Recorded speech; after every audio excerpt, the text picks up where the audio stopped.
আমি এই যে কানে ধরতেছি, এই ভুলের মাসুলটা অবশ্যই আমার দিতে হবে, কিছু করার নাই।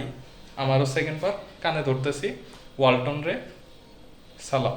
আপনারা যারা ওয়ালটনের ফ্রিজ কিনবেন বলে চিন্তা করতেছেন, আমার মনে হয় আজকের ভিডিওটা আপনাদের জন্য অনেক হেল্পফুল হবে। আমি এই যে কানে ধরতেছি, এরপর থেকে আমি ওয়ালটনের ফ্রিজ তো দূরের কথা, ওয়ালটনের কোনো প্রোডাক্টই কিনবো না। চিন্তা করেছিলাম হয়তো কোনো এক সময় আমি ওয়ালটনের এসি কিনবো, বা ওয়ালটনের এসি এবং ফ্রিজ এইটা খুবই ভালো, এরকম আমার একটা ভাইব ছিল, আমি জানতাম এরকম। কিন্তু আমার সাথে যে ঘটনা ঘটছে, এখানে আমি কোম্পানিকে আসলে দোষারোপ দিব না, আবার কোম্পানিকে দোষারোপ না দিয়েও আমি পারতেছি না। কারণ আমার একটা প্রবলেম হয়েছে, প্রবলেম হওয়ার কারণে কোম্পানি সেটা রিপ্লেস করে দিছে। রিপ্লেস করে দিলেও আমি ফ্রিজ পাইছি নতুন, কিন্তু আমার প্রবলেম কিন্তু সেম আগেরটাই। এখন বারবার আমি কাস্টমার কেয়ারে কমপ্লেন করার পরেও কোনো টেকনিশিয়ান আসতেছে না। তারা 6 দিন 7 দিন পরে সেই যে একটা সার্ভিস রিকোয়েস্ট নাম্বার বা এসআর নাম্বার, তারা সেটা হোল্ড করে দিচ্ছে। আমি আবার কাস্টমার কেয়ারে ফোন দেই, তারা আবার এটা অন করে, বা নতুন একটা এসআর নাম্বার ক্রিয়েট করে দেয়, তারা আবার এটা হোল্ড করে দেয়। মানে এইরকম ভাবেই এই যে ইঁদুর বিড়ালের একটা খেলা চলতেছে। তো আমি এই যে কিনছি, একটা জীবনে ভুল করছি, এই ভুলের দামটা, এই ভুলের মাসুলটা অবশ্যই আমার দিতে হবে, কিছু করার নাই।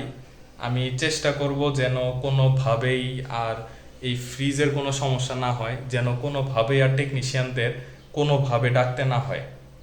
এই ফ্রিজটা দেখতে যথেষ্ট পরিমাণ সুন্দর, বলতে পারেন যে ফ্রিজের যে সুদর্শন, সুদর্শন যে ফ্রিজ, এই সুদর্শনের মায়ায় পড়ে চেহারা দেখে কিনছিলাম এই ফ্রিজ।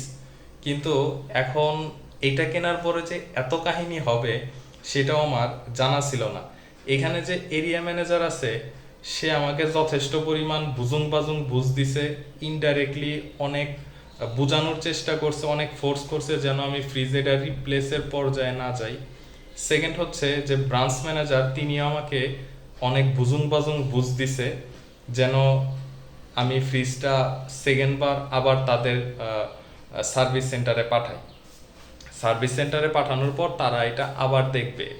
তো তারা যদি সেকেন্ড বার সার্ভিস সেন্টারে পাঠানোর কথা বলে, তাহলে তারা ফার্স্ট বার কি করছে, ফার্স্ট বার তারা কোন পারপাসে তাহলে ফ্রিজটা রিপ্লেস দিছে। তার মানে হচ্ছে সেকেন্ড বার তারা আমাকে দমিয়ে রাখার জন্য তারা ফ্রিজটা দোকানে নিয়ে রাখতে চাচ্ছে। তো যাই হোক, আমি এখন যতই কমপ্লেন করি, কিন্তু টেকনিশিয়ান আসতেছে না। টেকনিশিয়ান সেই সার্ভিস রিকোয়েস্ট নাম্বারটা হোল্ড করে দিচ্ছে। আর ফ্রিজের যে মেন প্রবলেম, সেটা হচ্ছে ফ্রিজের ব্যাকশিল্ড একটা নির্দিষ্ট জায়গায় গোল হয়ে ঘামে। তো এটা হচ্ছে ম্যানুফ্যাকচারিং একটা ফল্ট, এই ম্যানুফ্যাকচারিং ফল্টের জন্য এই ফ্রিজটা রিপ্লেস দিয়েছে। সেকেন্ড বারও সেম কাহিনী। তো এরপরে আমি অনেক চেষ্টা করছি টেকনিশিয়ানকে আনার জন্য, অর্থাৎ এসআর নাম্বার ক্রিয়েট করা বা কমপ্লেন করা, কিন্তু তারা কোনোভাবে আসে নাই। আসলে তারা আসবে কিসের জন্য, বা তাদের আসলে আসলে এখানে করণীয়টা কি? কারণ তাদের, আমার যতটুকু ধারণা, এর আগেরটা ছিল 1733 সিরিয়াল নাম্বার, আমি লাস্টে 4টা ডিজিট বলতেছি। আর এটা হচ্ছে 1911। এর মধ্যে হিসাব করে আমি দেখছিলাম 177টা ফ্রিজ বাদ, মানে 177-এর পর 178তম ফ্রিজ হচ্ছে এইটা নতুন রিপ্লেস ফ্রিজটা।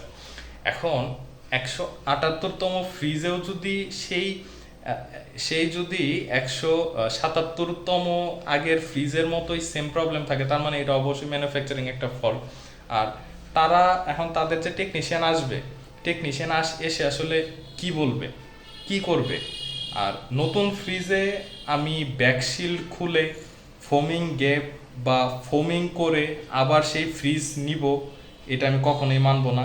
যার জন্য এই ফ্রিজটা রিপ্লেস দেওয়া হয়েছে, সেকেন্ড বারেও এই সমস্যা।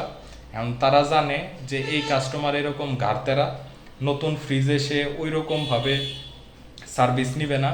কারণ এটা শুধু আমি না, কষ্টের টাকা দিয়ে ফ্রিজ কেনা হয়েছে, সবাই এরকম করবে। কারণ নতুন একটা ফ্রিজ কেনার পর ওই ফ্রিজের পিছন সাইড খুইলা ফেলবে, আবার ওইখানে যে সাইডে ফোমিং গ্যাপ বা কোনো সমস্যা আছে সেই সাইডে আবার ফোম দিয়ে আবার ব্যাকশিট খুলবে, আবার ব্যাকশিটটা লাগাবে। তার মানে এটা কোনোভাবেই ফ্যাক্টরি থেকে যেমন ফিনিশিং আসছিল এরকম ফিনিশিং হবে না।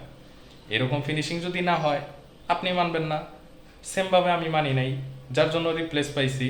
তো এখন টেকনিশিয়ান আসার পরে টেকনিশিয়ানের বলার মতো কিছু নাই।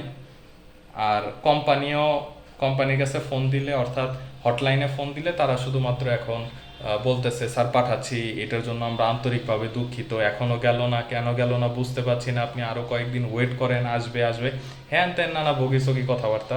তো যাই হোক, এই যে সেকেন্ড পার্ট, ফ্রিজেরও সেকেন্ড পার্ট। আমি ভিডিওটা এডিট করছিলাম তখন একজনের ফোন আসে এবং আমি জানতে পারি তিনি হচ্ছেন একজন টেকনিশিয়ান।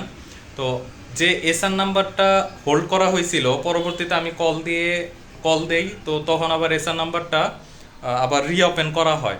তো প্রতিবার এরকম হচ্ছিল। তো এইবার ফাইনালি তো একজন আসলো, আসার পরে ওনার ব্যবহার, যতটুকু বলবো ওনার ব্যবহার যথেষ্ট পরিমাণ ভালো ছিল। এবং এর আগে যারা আসছে তারা কেউ আসে নাই, এইবার অন্যজন আসছে, তার ব্যবহার ভালো। এবং তিনি যেটা বললেন যে ফ্রিজটা আপনি অন্য জায়গায় রেখে দেখেন, এবং সে নিজেই ফ্রিজটাকে অন্য একটা প্লেসে দিয়ে গেল, যে আপনি দেখেন যদি সমস্যা হয় তাহলে আপনি আমাকে একবার জানাবেন, পরবর্তীতে আমি ঊর্ধ্বতন যে কর্মকর্তা আছে আমি তাদের সাথে এই বিষয়টা শেয়ার করব। পরে আমি তাকে বললাম যে আসলে এমন কেন হচ্ছে, বা এটা আসলে কি ধরনের প্রবলেম, বা এরকম হলে আসলে সলভটা কি। পরে তিনি যেটা বললেন আসলে এই সমস্যার সমাধান নাই। তো যাই হোক, পরবর্তীতে আসলে কি হয় এবং ফ্রিজের পরবর্তীতে কি কন্ডিশন, আমি আপনাদেরকে সব কিছুই জানাবো।